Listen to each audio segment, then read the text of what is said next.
మీకు నచ్చి అసలు నన్ను వదులుకోవాలనుకోలేదు. కానీ నేనైతే చాలా వరకు తన మాటలకి ఏంటంటే తను చెప్తే నేను వినేదాన్ని.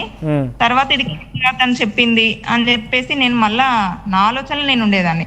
లేకపోతే ఈ రోజున మరొక శ్రీవర్షిని లైఫ్ స్పాయిల్ అవుతుంది. అదే అమ్మ, మీకు ఎప్పుడు ప్రపోజ్ చేసింది, మిమ్మల్ని పెళ్లి చేసుకుంటానని ఎప్పుడు చెప్పింది? మాటల మధ్యలోనే మనం కలిసి ఉండాలి, చెయ్యాలి, మనం ఇట్లా చేసుకుందాము, నాకు నిన్ను చూస్తే నాకు వదులుకోవాలనిపించట్లేదే అని ఇలాంటి కొన్ని ఇక చాలా లోతైన అంటే నిజమైన ప్రేమికులు మాట్లాడతారు చూడండి, అట్లా మాట్లాడుతుండే. సో ఇక అనుకుంది. కానీ నేను కూడా ఎక్స్పెక్ట్ చేయలేదు, నాకు కూడా మెడలో ఒకటి వేసేస్తుంది అని చెప్పేసి నేను కూడా అనుకోలే. అంటే నేను వెళ్ళి ఇట్లా నిలబడ్డాను ఏదో మాట్లాడుతూ ఇలా అంటే అది సిచ్యువేషన్ ఎట్లా అంటే ఇంకా వేసేయడమే మెడలో. మనం అది ఇదేంటిది అని చూసుకునే లోపు ఇంకొకటి వేసేస్తుంది ఇంకా. కానీ ఒకటే అన్న, తను జనవరి 1న ఎంపీలో లేదు, తెలంగాణలో ఉంది. కావాలంటే ఇక్కడ మన జగిత్యాల నుంచి కరీంనగర్ రూట్ లో ఒకసారి వీడియో ఉంటే తెప్పించుకొని చూడండి అన్న. డెఫినెట్గా ట్రై చేద్దామమ్మా. నేనేమంటున్నా అంటే డిసెంబర్లో మీతోని కలిసి ఉండాలి, మనం కలిసి జీవించాలని చెప్పినప్పుడు మీకు అర్థమైందా పెళ్లి చేసుకోవాలనుకుంటున్నాడు ఇట్లా మాట్లాడాలని చెప్పి? దట్టు మీరు చేసుకుంటుంది ఒక అబ్బాయి మీతో మాట్లాడుతున్నాడు కాదు, ఆయన మహిళా రూపం, కానీ ఆయన ఆలోచనలు మొత్తం అబ్బాయి అని మీరే అన్నారు. సో మీతో మాట్లాడుతున్నప్పుడు ఎప్పుడైనా అబ్యూజివ్గా మాట్లాడేవాడా? అంటే కొంత మనం సభ్య సమాజంలో మాట్లాడుకోలేని భాషని అబ్బాయిల ఆలోచనతో మాట్లాడేవాడా? మాట్లాడేవాడన్న, అందుకే నేను కొన్ని చెప్పలేను అన్న, మాట్లాడేవాడు. అంటే ఎటువంటి, అంటే మీరు దాన్ని పూర్తిగా ఎగ్జిబిట్ చేయకండి, బట్ ఎటువంటి విషయాలపైన మాట్లాడేవాడు ఆయన? అంటే ఇద్దరు పెళ్లి చేసుకున్న తర్వాత భార్యాభర్తలు ఎలా ఉంటారు అన్న, ఓకే, ఆ విధంగా చెప్పేవాడు. నేను అనేదాన్ని, నువ్వు అమ్మాయి రూపంలో ఉన్నావు కదా, ఇలా మాట్లాడుతున్నావు అంటే, నేను సగం అమ్మాయిని సగం అబ్బాయి, నాకుండే ఫీలింగ్స్ నాకు ఉంటాయి అని చెప్తుండే. కానీ మీరు చూస్తున్న అల్లూరి శ్రీనివాస్ మీదికి వేరు, లోపాల వేరు అన్న. ఓకే, అంటే మీకు పూర్తిగా తెలుసు కాబట్టి అడుగుతున్నామా, కామవాంఛ కోరికలు ఆయనకు ఉండేవా? ఉన్నాయన్న, ఉన్నాయి, లేవని చెప్పాను. 100% 200% ఉన్నాయి. మిమ్మల్ని ఎప్పుడైనా అటువంటి విధంగా అబ్యూజివ్గా మాట్లాడా? మాటలైతే మాట్లాడాడు, కానీ పక్కన కూర్చున్నప్పుడు కూడా విచిత్రంగా ఇక అవి ఓకే అంతే, ఇంకా డాష్.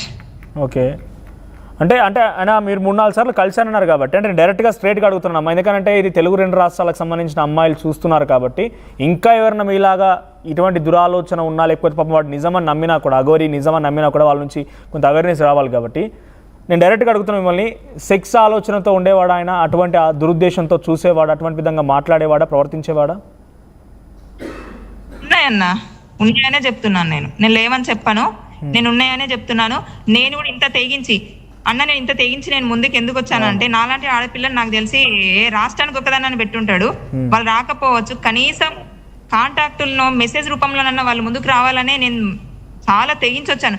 ఈ రోజున నేను రావడం వల్ల నా ఫస్ట్ లైఫ్ బేస్ చేసుకొని నన్ను అందరు తిడుతున్నారు తెలుసా అన్న. ఈ రోజున నా చుట్టుపక్కల వాళ్ళు కానీ నా ఇంటి ముందు. బట్ ఐ అప్రిషియేట్ యు అమ్మ, నిజంగా మిమ్మల్ని అప్రిషియేట్ చేస్తున్నాను నేను. మీలాంటి వాళ్ళు బయటకు వచ్చారు కాబట్టి అసలు రూపం అనేది బయటపడింది, లేకపోతే ఇంకా బాధపడే వాళ్ళేమో. అన్న వినండి, ఒక మాట వినండి. నేను లైవ్ లో చెప్తున్నాను, నా చుట్టూ ఉన్న ప్రపంచం ఈ రోజున నన్ను వెలివేస్తుంది అన్న. నేను ఏదో తప్పు చేశానని తెలుసా, నేను నిజంగా ఏ తప్పు చేయలేదు. నన్ను అందరూ ఆదరించాలని నేను కోరుకుంటున్నాను. కాకపోతే ఇలాంటి మిస్టేక్ ఇంకే ఆడపిల్ల విషయంలో జరగద్దు. ఎల్లూరి శ్రీనివాస్ ఈ రోజున ఏమన్నాడు, చనిపోతా అంటే భయపడే కదా చనిపోతా అంటున్నాడు. నిరూపించుకోవచ్చు కదా, జన మధ్యలోకి వచ్చి నిరూపించుకోవచ్చు కదన్నా, ఎందుకు నిరూపించుకుంటలేడు చెప్పండి? అర్థం అవ్వట్లేదా? నేను ఫేక్ అన్నది ఆ అమ్మాయి అప్పుడు అంటుంది, నేను ఫేక్ అన్నది. ఈ రోజున వర్షిని వీడియోలు వైరల్ అవుతున్నాయి, ఫేక్ ఎవరన్నా. ఇంకొకటి, ఆ అమ్మాయి మన జీ తెలుగులో ఒక 15 days బ్యాక్ ఒకటి మీ ఛానల్స్ ద్వారానే ఒకటి అనౌన్స్ చేస్తారు, సభ్య సమాజానికి ఏం మెసేజ్ ఇస్తున్నారు, తల్లి కూతుర్ల పెళ్లి ఏంటి అని అన్నాడు. మరి ఈ రోజు ఏ తల్లిని పెళ్లి చేసుకున్నాడు, ఏ కూతుర్ని చేసుకున్నాడు అంటే ఆయన మాటలు అబద్ధమా నిజమా అన్న? ఫేక్ ఎవరన్నా ఈ రోజు, నేనా అతనా? మీరే చెప్పండి అన్న. ఇంకొకటి, ఎల్లూరి శ్రీనివాసు చనిపోతా అంటున్నాడు కదా, నిజంగా చెప్తున్నా 100కు 200% చచ్చిపోనివ్వండి. అమ్మాయి గురించి నేను ఆ ఎల్లూరి శ్రీనివాసు చనిపోయినండి, ఆయనకు 3 ఆప్షన్లు అన్నా. ఒకటి, ఆయన చచ్చిపోవాలి. రెండోది ఏంటంటే జనాలను కొట్టి చంపాలి. మూడోది ఏంటంటే చట్టం అతన్ని కఠినంగా శిక్షించాలి. ఇదే నేను కోరుకుంటున్నా, నాలాంటి ఆడపిల్లలు కూడా అదే కోరుకుంటున్నారు. చాలా మంది ఎందుకు వస్తారు నేను చెప్పనా అన్న, ఒకటి చెప్తాను. నాకు ఇన్సిడెంట్ జరిగింది, అది ఇప్పుడు జరిగి 1 month అవుతుంది. ఎల్లూరి శ్రీనివాస్ గురించి ఒక అమ్మాయి నాకు పర్సనల్ గా కలిసి ఒక మాట చెప్పింది, తన్ని నమ్మొద్దు, తను మీదికి కనిపించినంత సాఫ్ట్ కార్నర్ కాదు. ఈ అంటే రైట్ హ్యాండ్ కో లెఫ్ట్ హ్యాండ్ కో ఆమెకు ఒక అమ్మవారుది పచ్చబొట్టు ఉంటది. అమ్మాయి స్కార్ఫ్ కట్టుకొని వచ్చింది అంటే నాకు కాంటాక్ట్ కూడా అవ్వలేదు. ఎందుకంటే మళ్ళీ కాంటాక్ట్ అయితే రేపటి రోజున ఏదైనా కాల్ లిస్ట్ తీస్తే నా నంబర్ వస్తుందని నేను మీకు చెప్తున్నాను మేడం అని అన్నారు. అంటే నన్ను చూసింది తనతోటి 2-3 సార్లు. అమ్మాయి ఎవరైనా తనకి తెలుగు రాదు సరిగా, హిందీలో మాట్లాడింది. ఎక్కడ కలిసింది మిమ్మల్ని? సార్ నాకు కరీంనగర్ లోనే కలిసింది సార్. ఎందుకంటే నన్ను కరీంనగర్ అంటే మా ఊరికి అవుట్స్కట్ లో టెంపుల్ లో నన్ను కలిసినప్పుడు చాలా మంది అఘోరి వచ్చిందని చెప్పేసి ఆశీర్వాదం తీసుకోవడానికి వచ్చిండ్రు. సో అందులో ఈ పర్సన్ కూడా వచ్చారట, నాకు తెలీదు అప్పుడు. సో నేను నా వెహికల్ ఉండేది, నాకు స్కూటీ ఉంది, ఆ నెంబరు తీసుకొని అడ్వకేట్ సింబల్ ఉంటది నా వెహికల్ కి, అది తీసుకొని నన్ను కోర్టు అప్రోచ్ అయింది సార్ అన్న. ఇంకా నేను అప్పుడు కూడా నేను అఘోరి మాతను నేను నమ్మలేదు. అంటే తను ఏ భాషలో మాట్లాడిందమ్మా? అంటే మీ రకంగా ఇంకో భార్యతో కూడా ఉన్నట్టుగా అర్థమవుతుంది ఇప్పుడు ఈ మాటల్లో. ఏ భాషలో మాట్లాడింది తను? అంటే తను ఇటు సైడ్ కాదన్న, నార్త్ సైడ్, అటు ఇంకేటో నాకు తెలియదు నార్త్. బట్ సగం అది ఏమంటారన్న కొద్దిగా తెలుగు అంటే అది కొంచెం ఇది కొంచెం మాట్లాడింది. ఎంత జస్ట్ ఏం చెప్పింది మీకు? ఏం చెప్పింది ఆమె? ఏం లేదన్నా, ఈ అఘోరి ఆమెను నమ్మకు అండి అని తన లాంగ్వేజ్ లో చెప్పేసి వెళ్ళిపోయింది. నేను తన పేరు అడిగితే కూడా నేను చెప్పను అని చెప్పేసి వెళ్ళిపోయింది. కానీ తన హ్యాండ్కి మాత్రం ఒక పచ్చబొట్టు అయితే చూసాను అన్న, ఏదో అమ్మవారిది నాకు ఆఫే కనిపించింది.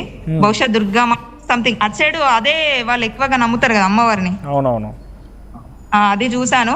ఎప్పుడు చెప్పింది తను? అంటే మీకు మ్యారేజ్ అయిందని అన్న తర్వాత చెప్పిందా లేక అంతకంటే ముందే చెప్పిందా? అంటే జనవరి 1 తర్వాతనా ముందా? అంటే జనవరి 2nd వీక్ లో అనుకుంటా మేబీ. అంటే అప్పటికే మిమ్మల్ని తాళి కట్టేశాడు. వినండి, అప్పుడు మాకు జనవరి 2nd వీక్ కాదు, జనవరి 26 కు మాకు కోర్టులో ఏంటంటే గేమ్స్ ఆడిపిస్తారన్న. ఓకే. సో ఆ టైంలో మేము గేమ్స్ ఆడుతున్నాం.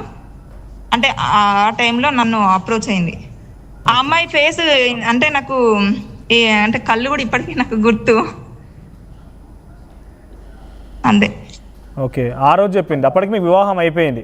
జనవరి 1 రోజు మీకు ముళ్ళే తాళి కట్టేశారు కాబట్టి అయిపోయింది. ఇక అది అన్న రాక్షస వివాహం అన్న. ఈ దరిద్రునితో అందరు రాక్షస వివాహాలు చేసుకుంటున్నారు. ఇంకా అంత మంచి పేరు పెట్టకండి ఆ దరిద్రునికి. ఎందుకంటే వానికి తాళి విలువ తెలియదు, వానికి తాళి విలువ తెలియదన్న. అవసరమైతే నా దగ్గర కత్తి ఉంది, ఇంకొకటి ఏమంటాడు నా దగ్గర